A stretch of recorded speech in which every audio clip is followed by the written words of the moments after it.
12টি মাসের ভিতরে আল্লাহ তাআলা 4টি মাসকে সম্মানিত করেছেন। 4টি সম্মানিত মাসের ভিতরে একটি মাস যার নাম হইল রজব মাস।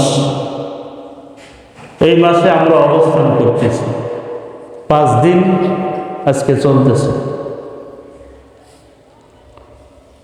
3টি মাস ধারাবাহিকভাবে, একটি মাস বিচ্ছিন্ন। যেমন রজব মাস, পরবর্তী মাস শাবান, তারপরে রমজান, রমজানের পর হইল জিলকদ, তারপরে হইল জিলহজ, তারপর হইল মুহররম। তাহলে সম্মানিত 4টি মাস রজব, জিলকদ, জিলহজ, মুহররম, এই 4টি মাস কি সম্মানিত।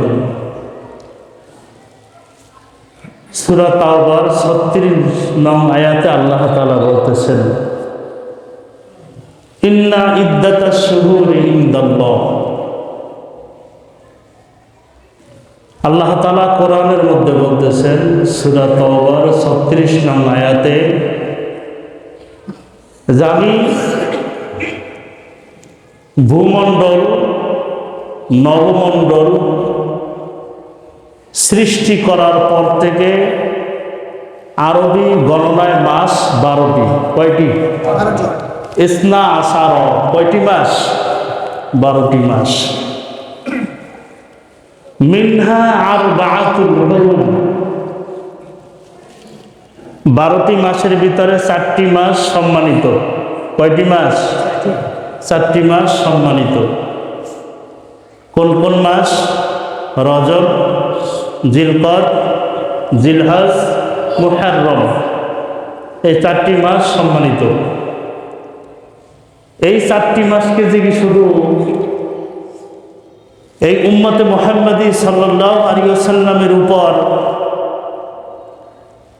সম্মানিত করেছেন, নাকি অন্যান্য পয়গম্বর, অন্যান্য উম্মতগণ যারা ছিলেন তাদের উপরও সম্মানিত মাস ছিল? আরবি অনারবি যে সমস্ত লোকজন তারাও এই 4টি মাসকে সম্মানিত করতেন, সম্মান করতেন।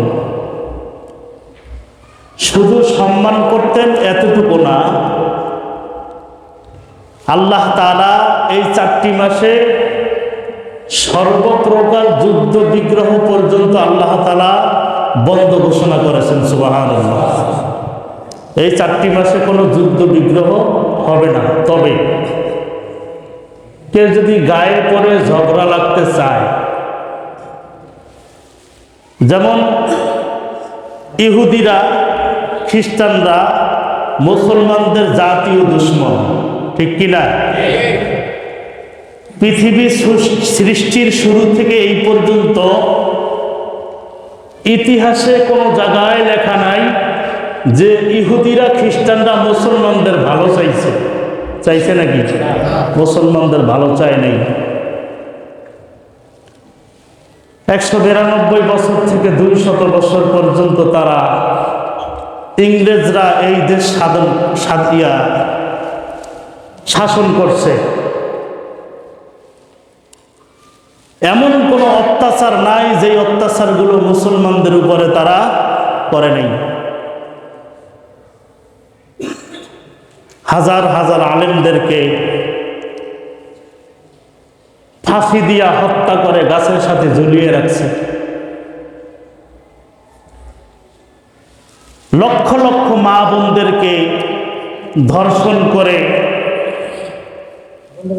নির্যাতন করে তাদেরকে হত্যা করেছে। কারা? এই ইংরেজরা, ইহুদিরা, খ্রিস্টানরা।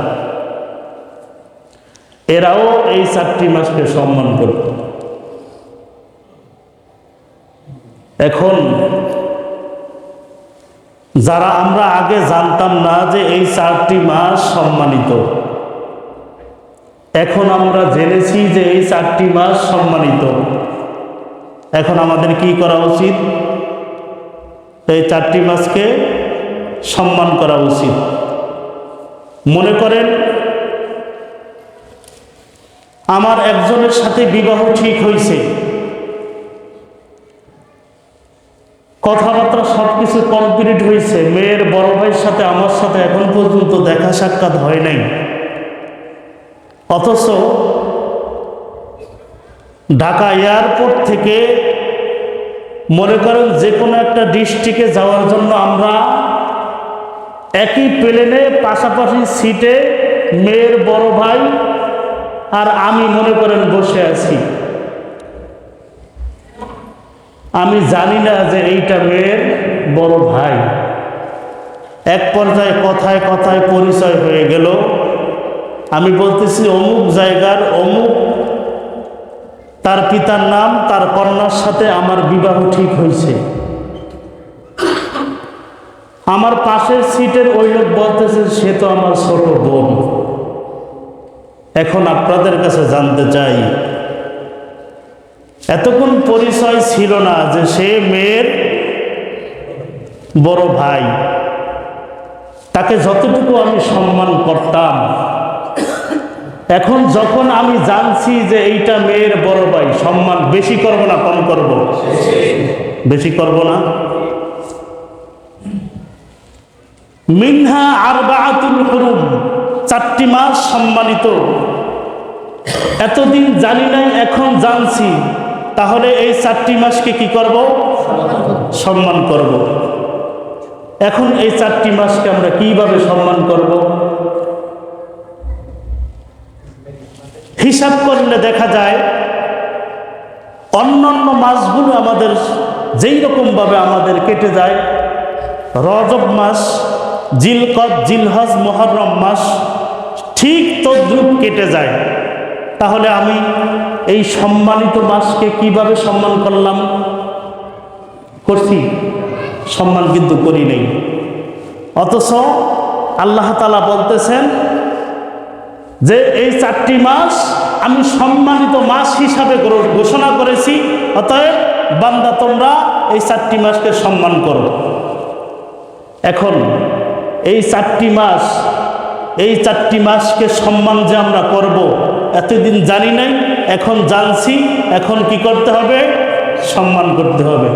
আর যদি সম্মান না করি, বড় ভাই, ওই যে মেয়ের বড় ভাই, জানার পরেও আমি যদি তার সাথে আগের মতোই আচরণ করি, তার সামনে যদি আমি পায়ের উপর পাও তুলে বসে যাই, তাহলে মেয়ের বড় ভাই আমাকে বেয়াদব বুঝবে না আদবওয়ালা বুঝবে? বেয়াদব বুঝবে না? বাসায় গিয়ে কি কবে যে জামাই খুব পছন্দ হয়েছে, আমাদের বোনের জামাইটা অনেক সুন্দর হয়েছে, প্রশংসা করবে না? অন্যান্য মাসে নেক আমল করলে যেই রকম সওয়াব হয়, এই যে 4টি মাস, এই 4টি মাসের যদি আমরা নেক আমল করি, অন্যান্য মাসের তুলনায় এই মাসে বেশি সওয়াব। বলেন না সুবহানাল্লাহ? অন্যান্য মাসে যেই রকমভাবে আমরা নেক আমল করি, যেই রকম সওয়াব হয়, এই 4টি মাসে যদি আমরা ওই নেক আমলগুলো করি, তার থেকে বেশি সওয়াব হয়। ধরে নেন একজনের সিগারেট খাওয়ার অভ্যাস আছে। আমি সিগারেট খাওয়ার বৈধতা দিতেছি না, কিন্তু উদাহরণ, একজনের সিগারেট খায়, মনে করেন অন্যান্য লোকদের সামনে সে সিগারেট খায়, সে যতটুকু দোষী, সে যদি তার নিজের পিতার সামনে সিগারেট খায়, তার চাইতে কম দোষী হবে না বেশি? বেশি দোষী হবে না? তাহলে এইরকম ভাবে যে অন্যান্য মাসে গুনাহ করলে আমার যেই রকম ভাবে শাস্তি হবে, এই 4টি মাসে যদি আমি গুনাহ করি, তার চাইতে ডবল শাস্তি বেশি হবে। ওই মাসে আমি গুনাহ করলে আমার যতটুকু গুনাহ হবে, এই 4টি মাস আল্লাহ তাআলা যে সম্মানিত ঘোষণা করেছেন, এই 4টি মাসে যদি আমি গুনাহ করি, তার থেকে আরো বেশি গুনাহ হবে, ডাবল হবে। তাহলে এই যে উদাহরণের দ্বারা, আল্লাহ তাআলার কালামের দ্বারা যে আমরা বুঝলাম, এই 4টি মাস সম্মানিত। আল্লাহ তাআলা নিজে ঘোষণা করেছেন, মুহাম্মদুর রাসূলুল্লাহ সাল্লাল্লাহু আলাইহি ওয়াসাল্লাম তিনিও এই মাসকে সম্মান করতেন, ইবাদত বন্দেগী বেশি বেশি করতেন। তাহলে কোথায় আল্লাহ তাআলা সম্মান করেছেন, কোথায় তার নবী আলাইহিস সালাম তিনি সম্মান করেছেন, সাহাবায়ে কেরাম সম্মান করেছেন, তাবে তাবিঈন সম্মান করেছেন, আইম্মায়ে মুজতাহিদিন, খোলাফায়ে রাশিদিন, সালফে সালিহিন, বুজুর্গানে দিন, যত আমাদের পূর্বের আকাবিরগণ চলে গেছে, তারাও এই 4টি মাসকে সম্মান করেছেন। তাহলে আমাদের সম্মান করতে সমস্যাটা কোথায়? এখন আমাদের অবস্থাটা যদি ওই মাসের মতো হয়, অন্যান্য মাসের মতো হয়, যেই মাসগুলো এই সম্মানিত মাসের বাহিরে, তাহলে আমি এই সম্মানিত মাসকে যে সম্মান করলাম এটা ধরা যাবে না। তাহলে আমরা কিভাবে সম্মান করব? এখন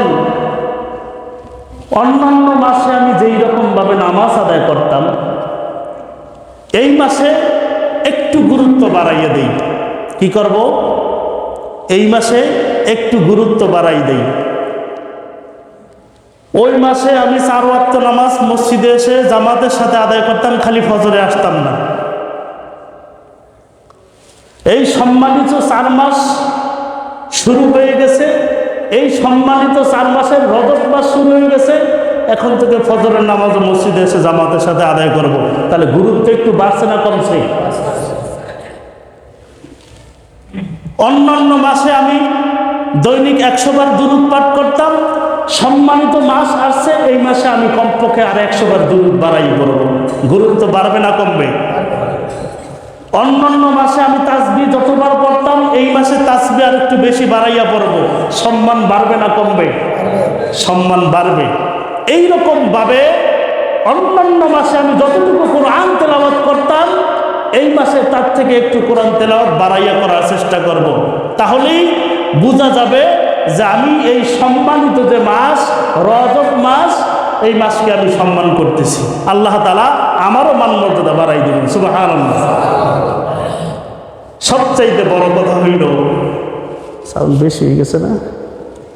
সবচাইতে বড় কথা হইল, রাসূলুল্লাহ সাল্লাল্লাহু আলাইহি ওয়াসাল্লাম তিনি বলেন, ইজা দাখালা রজব,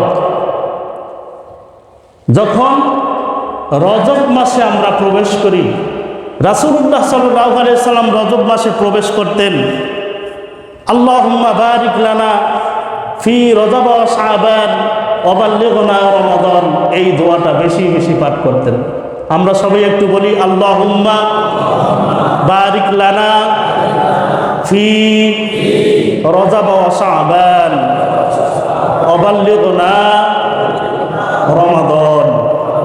এই দোয়াটা আমরা যারা না পারি, এই যে সামনে লেখা রাখছি, এই যে রজব মাস শুরু হওয়ার সাথে সাথে এই যে লেখা রাখা হয়েছে, গেলাসে লাগানো আছে, আরবিতেও দেওয়া আছে, বাংলায় উচ্চারণ দেওয়া আছে, আমরা মুখস্থ করে নিব। এই দোয়াটা আমরা পাঠ করব। এই দোয়াটা কি করব? বেশি বেশি পাঠ করব। ফায়দা কি? আল্লাহুম্মা বারিক লানা ফি রজব ওয়া শাবান, হে আল্লাহ, আপনি আমাদেরকে রজব এবং শাবান মাসের বরকত দান করেন। কোন কোন মাসের? রজব এবং শাবান মাসের বরকত দান করেন, এবং রমজান পর্যন্ত আমাদের হায়াতকে বৃদ্ধি করে দেন। সুবহানাল্লাহ। কত সুন্দর একটা দোয়া। রমজান পর্যন্ত হায়াত বৃদ্ধি করে দেন। তো যাই হোক, তাহলে এই যে রজব মাস সম্মানিত মাস, এই সম্মানিত মাসকে আমরা যদি সম্মান করি, আমাদের সম্মান কে বাড়াই দিবেন? সবাই বলেন না, কে বাড়াই দিবেন? আল্লাহ তাআলা আমাদের সম্মান বাড়াইয়ে দিবেন। এখন যদি এই মাসগুলোকে আমরা সম্মান না করে যদি আমরা আগের মতো চলাফেরা করি, তাহলে আল্লাহ তাআলা বলতেছেন যে, বান্দা, তোমার নিজের পায়ে তুমি নিজে কুড়াল মারিও না, নিজের পায়ে নিজে কুড়াল মারিও না। যেই মাসকে আমি আল্লাহ তাআলা সম্মান করি, যেই মাসকে আমার পয়গম্বর সম্মান করে, যেই মাসকে সাহাবীগণ সম্মান করেছে, যেই মাসকে তাবিঈগণ সম্মান করেছে, যত ওলি বুজুর্গ পীর মাশায়েখ যারা সম্মান করেছে, তো বান্দা তুমি এই মাসকে সম্মান কেন করবা না? অতএব এই মাসকে তুমি সম্মান করে তুমিও সম্মানিত হয়ে যাও। সুবহানাল্লাহ। এমনকি এই মাসে যে যুদ্ধ বিগ্রহ নিষেধ করেছেন, এইখানে এটাও আল্লাহ তাআলা বলেছেন যে তোমরা আগ বাড়াইয়া কাউকে এই সম্মানিত 4টি মাসের ভিতরে যুদ্ধ বিগ্রহ করতে যেও না। হ্যাঁ, কেউ যদি তোমাদের সাথে যুদ্ধ বিগ্রহ করতে আসে তাকে ছাড়ও দিও না, তাকে ছাড়ও দিও না। যুদ্ধ বিগ্রহ করতে নিষেধ করেছেন, কিন্তু কেউ যদি আমাদের উপর আক্রমণ করে আমরা কি ছেড়ে দিব? ছেড়ে দেওয়া যাবে না। একজন